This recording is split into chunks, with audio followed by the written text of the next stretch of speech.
Hello, good afternoon student all of you. आज हम आपको फिजिक्स के नेक्स्ट पार्ट के विषय में बताने जा रहे हैं। अभी तक हमने पढ़ा था आवेश के बारे में, इनके प्रकार के बारे में, फिर इसके बाद कूलाम का नियम, कूलाम का नियम, ये 3 टॉपिक हम पढ़ चुके हैं। आवेश, आवेश के प्रकार और कूलाम का नियम।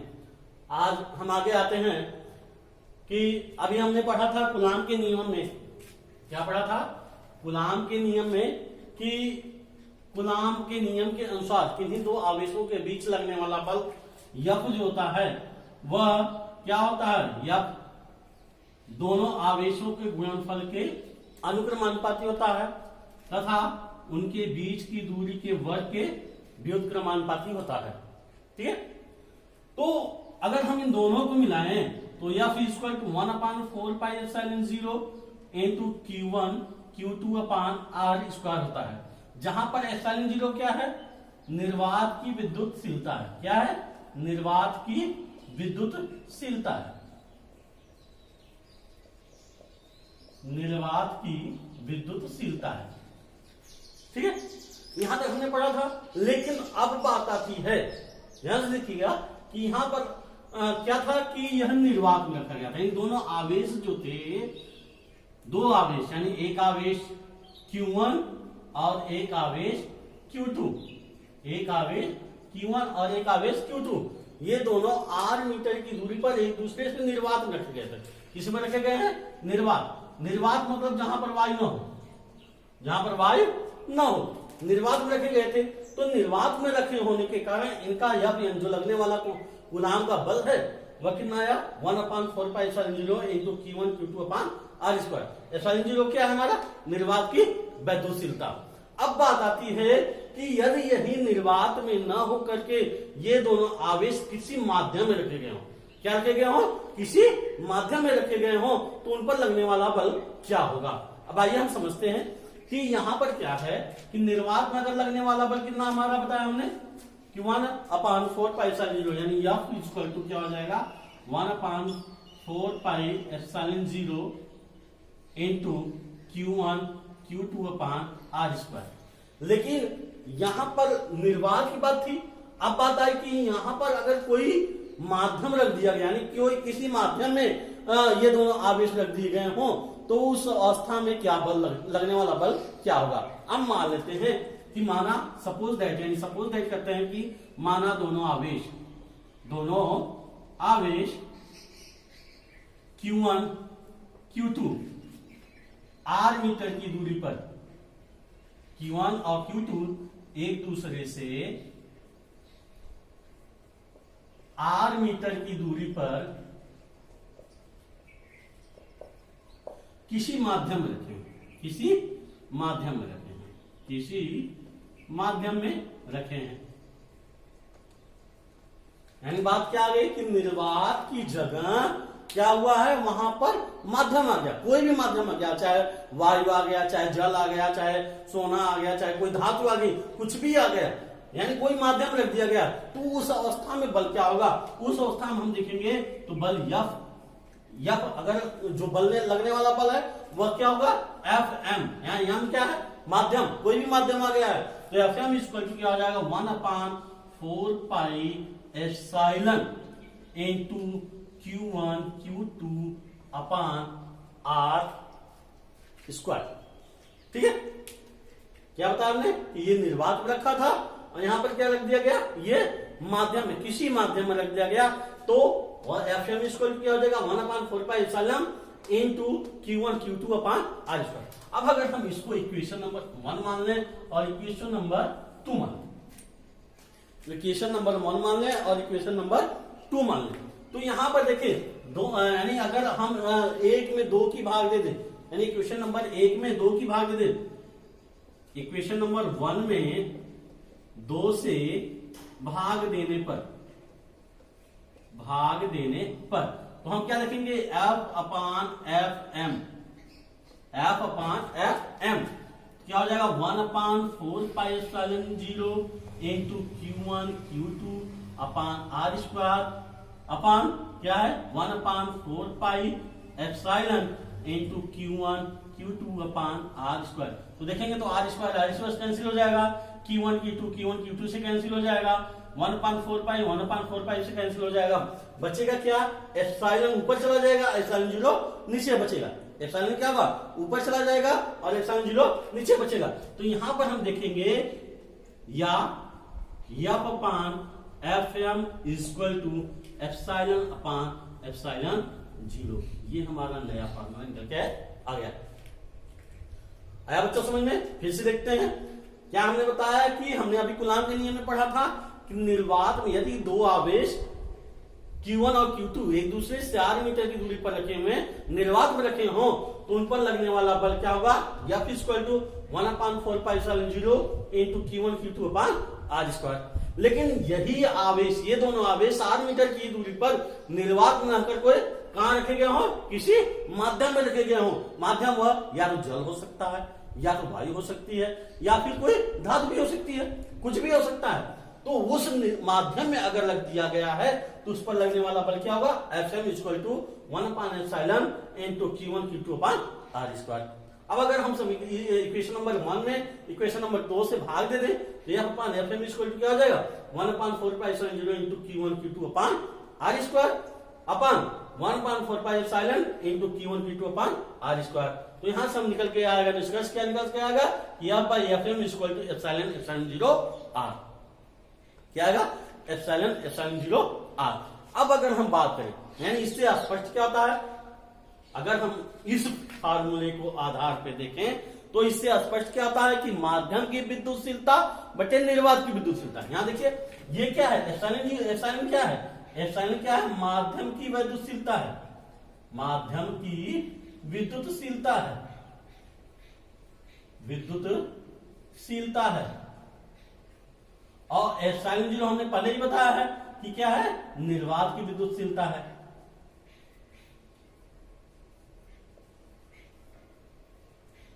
निर्वात की विद्युतशीलता है।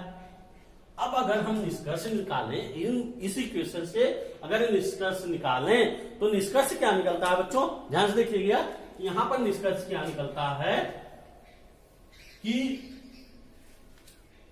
निष्कर्ष क्या निकला हमारा कि माध्यम की विद्युतशीलता, माध्यम की विद्युतशीलता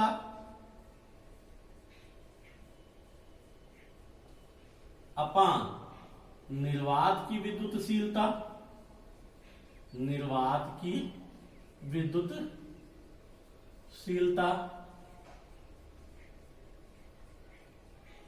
इक्वल टू क्या है, यहां देखो एप्सिलॉन अगर हम देखें तो एप्सिलॉन क्या है माध्यम की विद्युतशीलता है, एप्सिलॉन 0 क्या है निर्वात की विद्युतशीलता है। तो यहां से निष्कर्ष क्या निकला कि माध्यम की विद्युतशीलता बटे निर्वात की विद्युतशीलता इक्वल टू क्या हो जाएगा आपेक्षिक विद्युतशीलता। क्या हो जाएगा आपेक्षिक विद्युतशीलता, आपेक्षिक विद्युतशीलता, या इसी को हम परावैद्युतांक भी कहते हैं। क्या कह सकते हैं परावैद्युतांक। अगर अब हम यहां मान लें सपोज दैट परावैद्युतांक, तो यहां पर अगर हम देखेंगे तो epsilon upon epsilon 0 equal to क्या हो जाएगा एप्सिलॉन r हो जाएगा। एप्सिलॉन अपान एप्सिलॉन 0 क्या हो जाएगा epsilon upon epsilon 0 equal to epsilon r हो जाएगा। तो यहां से अगर हम एप्सिलॉन की मात्रा निकालें हो जाएगा एप्सिलॉन 0 एप्सिलॉन r। समझ में आया? ठीक है।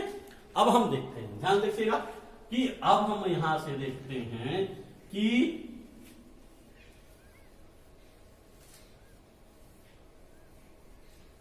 अब देखिए ये epsilon equal to epsilon 0 epsilon r। अब इस एप्सिलॉन का मान यानी एप्सिलॉन का मान किसमें रखते हैं इक्वेशन नंबर 2 में रखने पर, इक्वेशन नंबर 2 में रखने पर अगर हम इक्वेशन नंबर 2 में रखते हैं तो एफ एम इक्वल टू क्या हो जाएगा 1/4π। अब देखिए वहां पर क्या था एप्सिलॉन था तो एप्सिलॉन बराबर क्या हो गया एप्सिलॉन 0 एप्सिलॉन r। यहां लिख देंगे epsilon 0 epsilon R into Q1 Q2 upon R square.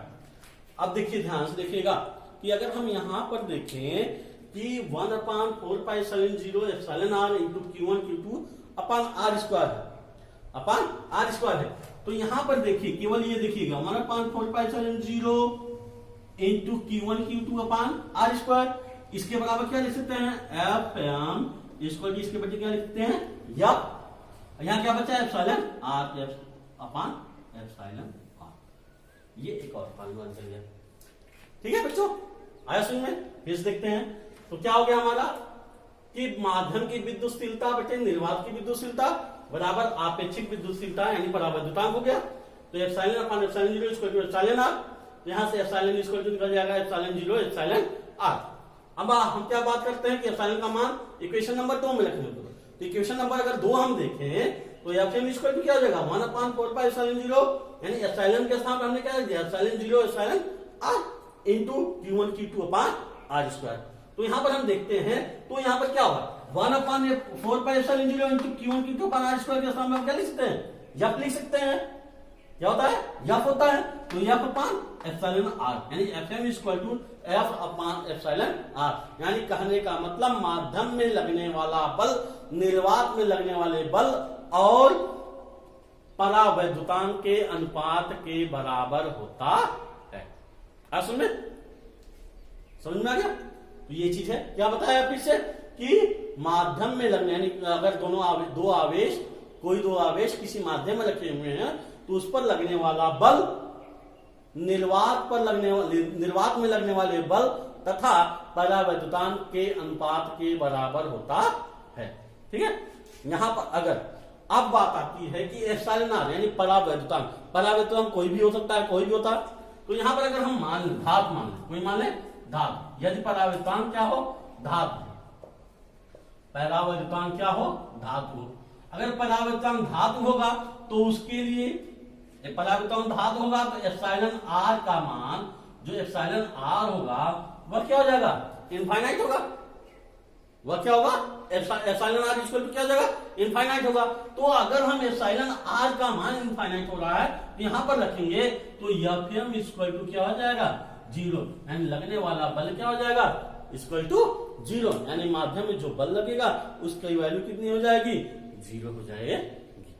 ठीक है, आइए चलते हैं अगला नेक्स्ट टॉपिक पे। हम नेक्स्ट टॉपिक क्या है हमारा, इतना समझ में आ गया होगा। ठीक है,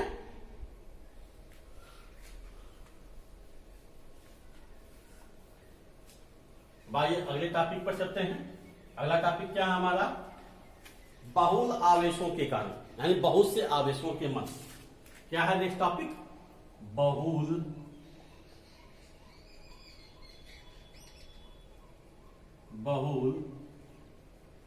आवेशों के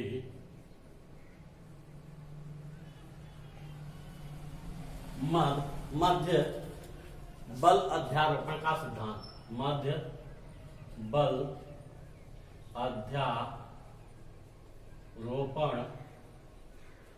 का सिद्धांत, अध्यारोपण का सिद्धांत। ठीक है, अब देखिए बात क्या आती है समझिएगा। बहुल आवेश मतलब एक आवेश नहीं है कई आवेश हैं। अगर हम टॉपिक से ही समझें तो टॉपिक से हमें समझने में ही आ रहा है कि बहुल आवेश मतलब बहुत सारे आवेश, कई आवेश हैं, इनके बीच यानी इनके मध्य जो बल होता है वह अध्यारोपण के सिद्धांत के माध्यम से लागू होता है। किसके माध्यम से लागू होता है अध्यारोपण के सिद्धांत के माध्यम से लागू होता है। तो अब हम देखते हैं यहां पर एक फिगर बनाते हैं, फिगर जैसे हम बनाते हैं एक्स एक्स वाई एक्स और जेड एक्स यानी एक्स वाई एंड जेड। अब बात आती है ध्यान से देखिएगा कि ये क्या है मूल बिंदु, हमारा क्या है मूल बिंदु है। अब मान लेते हैं मूल बिंदु से R1 दूरी पर Q1 आवेश है। कितनी दूरी पर R1 दूरी पर कोई Q1 आवेश है, ठीक है। अब यहीं से R2 दूरी पर कोई Q2 आवेश है, क्या Q2 आवेश है, ठीक है। अब यहीं से R3 दूरी पर सपोज दैट Q3 आवेश है, ठीक है ना, यानी बहुत सारे आवेश है, Q1, Q2, Q3, Q4, Q5, मतलब बहुत सारे आवेश है। बहुल आवेश मतलब बहुत सारे आवेश। हम यहाँ 3 की बात करते हैं। कितने की बात करते हैं? 3 की बात करते हैं। अगर हम 3 की ही बात करें, ध्यान से देखिएगा, 3 की ही बात करें तो इन तीनों के कारण क्या कहला, बहुल आवेशों के मध्य यानी इनके बीच लगने वाला बल क्या होगा, इनके बीच लगने वाला बल क्या होगा। तो आइए हम समझते हैं। अगर हम समझे, देखिए ध्यान दीजिए कि हम इसको ले जाएं, इसको मिलाएं और इसको मिलाएं, तो देखिएगा ये चीज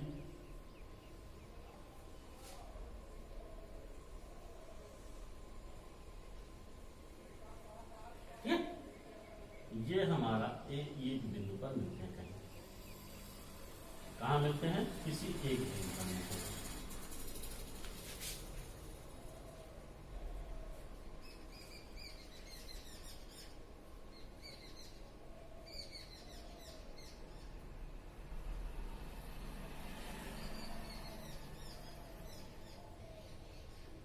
ठीक, तो ये मान लेते हैं कोई क्या है, ये इसको हम मानते हैं Q0 है, और इस पर जो लगने वाला बल है वह हम मान लेते हैं Fm है। क्या है? Fm है, ठीक है ना, सॉरी Fm ये F0 है, ठीक है। अब ये दूरी हम मान लेते हैं कितनी है? R0 है।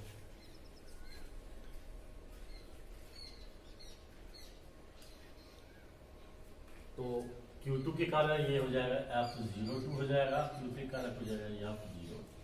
ठीक, सॉरी, क्या हमने कहा? बहुल आवेशों के मध्य बल अध्यारोपण का सिद्धांत। यानी कहने का मतलब कि यदि कई आवेश एक ही माध्यम स्थिर हो, एक ही जगह स्थिर हो, तो उनके बीच लगने वाला बल क्या होगा। तो उसके लिए कौन सा सिद्धांत दिया गया?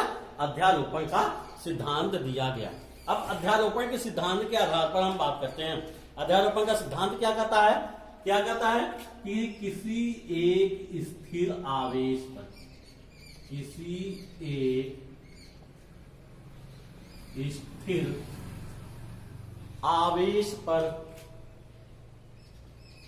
किसी एक स्थिर आवेश पर निकाय के अन्य स्थिर आवेशों के आवेश पर निकाय के अन्य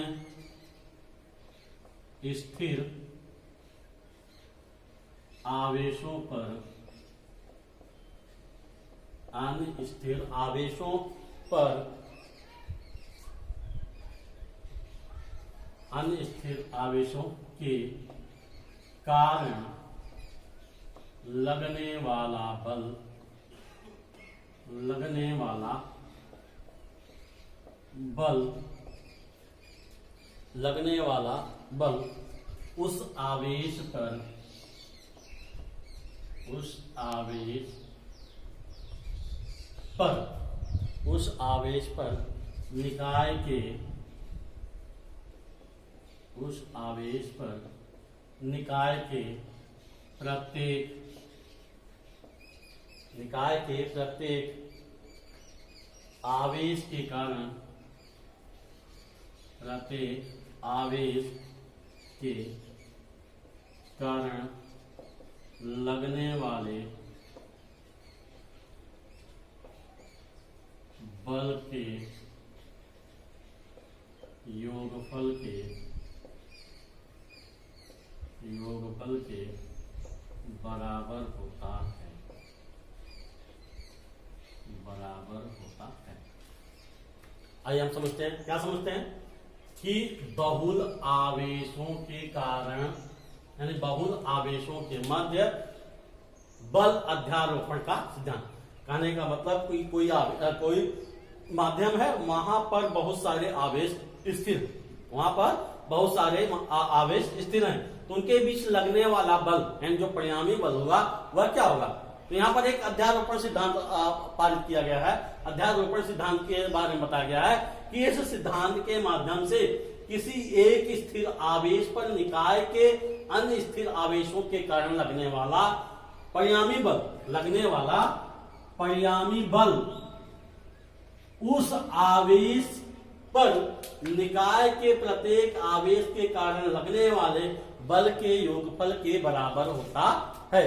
कहने का मतलब कि ये जो बल होगा, यानी ये F इक्वल टू जो होगा, F जो परिणामी बल होगा हमारा, यानी जो मेन परिणामी बल होगा F1 अगर मान लें, सपोज दैट हम F1 मानते हैं, तो F1 यानी F1 जो होगा वह F12 यानी पहले के कारण दूसरे पर लगने वाला बल plus F13 plus F14 plus dash dash dash कहां तक n आवेशों के कारण, यानी जितने भी n आवेश हैं, जितने भी आवेश लगे हुए हैं, n आवेश अगर हैं तो सारे n आवेशों के योगफल के बराबर होता है।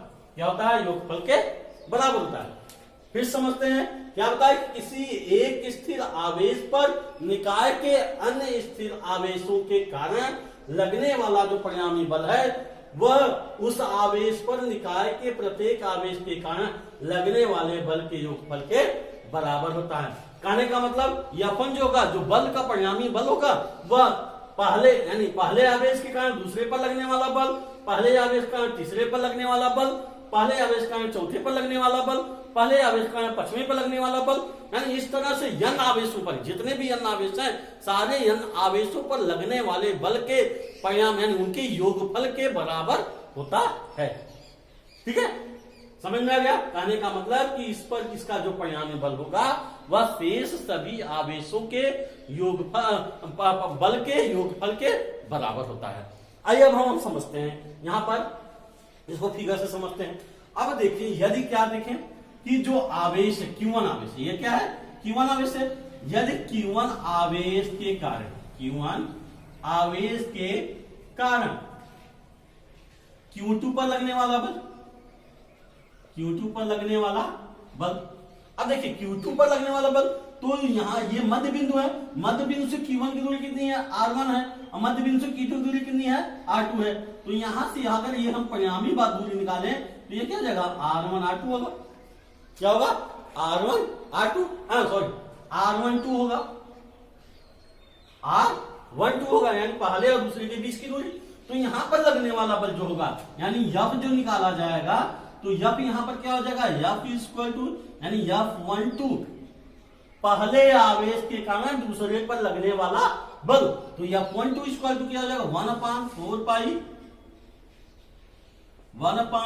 पाई epsilon 0 into Q1 Q2 upon R12 का स्क्वायर।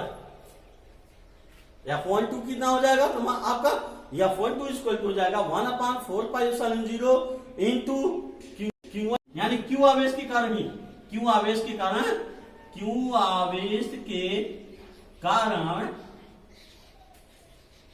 Q3 पर लगने वाला बल, इस पर Q3 पर लगने वाला बल, Q3 पर लगने वाला बल क्या हो जाएगा? F13 इक्वल टू क्या हो जाएगा? 1/4 pi epsilon 0 into Q1 Q3 upon R13 का स्क्वायर। यानी इसी तरह देखिए, फिर से क्या बता दें कि अगर F12 की बात करें, यानी एक के कारण दूसरे पर लगने वाला बल, एक यानी Q1 आवेश के कारण Q2 पर आवेश पर लगने वाला बल क्या हो जाएगा? F12 equal to 1/4 pi epsilon 0 into Q1 Q2 upon R12 square. इसी तरह Q आवेश के यानी Q1 आवेश के कारण Q3 आवेश पर लगने वाला बल क्या हो जाएगा? F13 equal to 1/4 pi epsilon 0 into Q1 Q3 upon R13 square. इसी तरह अगर n आवेश हैं, n आवेश यानी जितने भी आवेश हो, 4 5 6 7 10 n आवेश हो, तो सारे n आवेशों यानी सारे आवेशों पर लगने वाले बल का योगफल हम कर देंगे, तो वह हमारा क्या होगा? परिणामी बल निकलेगा।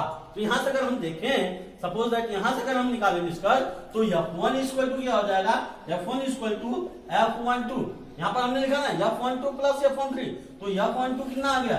1/4 pi epsilon 0 into Q1 Q2 upon R12 square plus 1/4 pi epsilon 0 into Q1 Q3 upon R13 का स्क्वायर, R13 का स्क्वायर।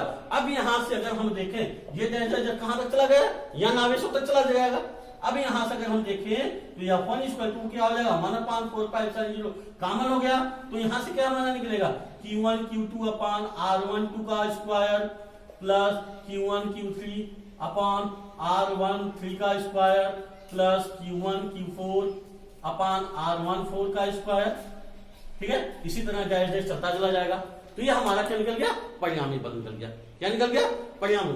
यानी अध्यारोपण के सिद्धांत के अनुसार क्या बता रहा है कि एक आवेश के कारण दूसरे आवेश पर लगने वाला बल जो होगा वो सारे बलों का योगफल हम निकाल देंगे तो वह हमारा परिणामी बल ज्ञात हो जाएगा।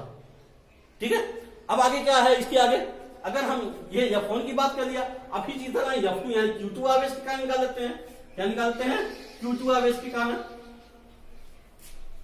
Q2 आवेश के कारण। इसी तरह अगर हम Q2 आवेश के कारण निकालते हैं तो Q2 आवेश के कारण अगर हम निकालें, Q2 आवेश के कारण Q1 पर लगने वाला बल,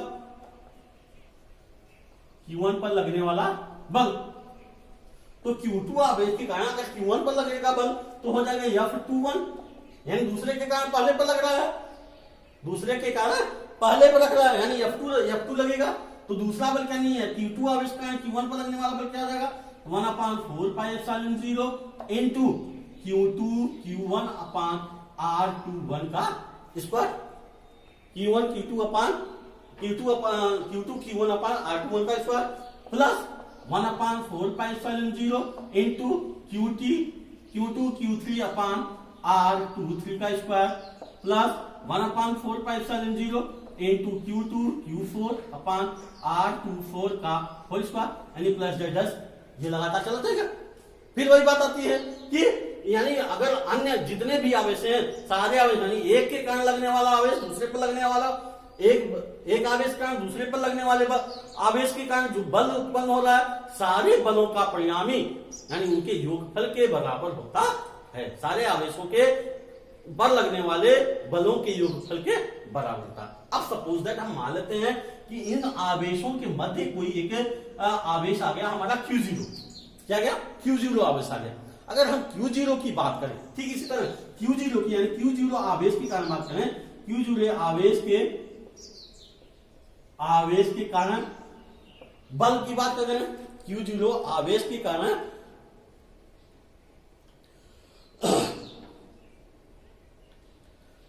क्या करें, Q0 आवेश के कारण बल लगने की बात करें तो Q0 आवेश के कारण Q1 पर इसी तरह निकालेंगे, Q1 पर लगने वाला बल, Q1 पर लगने वाला बल यानी F0 इक्वल टू क्या जाएगा, वही चीज क्या हो जाएगा 1/4π0 इनटू जहां हम Q2 की यानी Q2 कारण लग रहा था Q1, अब Q0 के कारण लग रहा है तो Q0 यानी Q0 Q1 अपान R01 का स्क्वायर प्लस Q0 Q2 अपान R02 का स्क्वायर प्लस डैश इस तरह से लगता चला जाएगा। अब अगर हम यहाँ पर बात करें तो F0 इक्वल टू क्या हो जाएगा, यहाँ पर F01 plus F02 plus F03 dash ये हमारा फॉर्मूला तैयार होके बन गया। ठीक है, अगर हम अब यहाँ पर बात करते हैं जो R की बात आ रही है, यानी R की बात आ रही है तो ये हमारा फार्मूला बनता है। अगर यहां पर हम इन दोनों को सबको जोड़ दें तो एक नया फार्मूला क्या बनेगा कि F0 यानी F0 equal to sigma, sorry क्या हो जाएगा Q0 upon 4πε0 into Q1 Q2 Q3 plus sigma Q हो जाएगा, sigma Q I upon R I। ठीक है, Q I upon R0 I mod of R0 R I mod of R0 R I और कोष्टक में R0 R I R0 minus R, ये हमारा formula बनके तैयार हो गया। ठीक है, तो जैसा कि आप लोगों को समझ में आ गया होगा, आज के लिए बस इतना ही। नेक्स्ट टॉपिक में हम आपको विद्युत बल रेखाएं और आवेशों का प्रतिरूपण कैसे होता है उसके विषय में बताएंगे। ठीक है। बाकी अगर कोई चीज ना समझ में आ रही हो तो आप हमें कमेंट करके उस क्वेश्चन के विषय में पूछ सकते हैं। आज के लिए थैंक यू, धन्यवाद।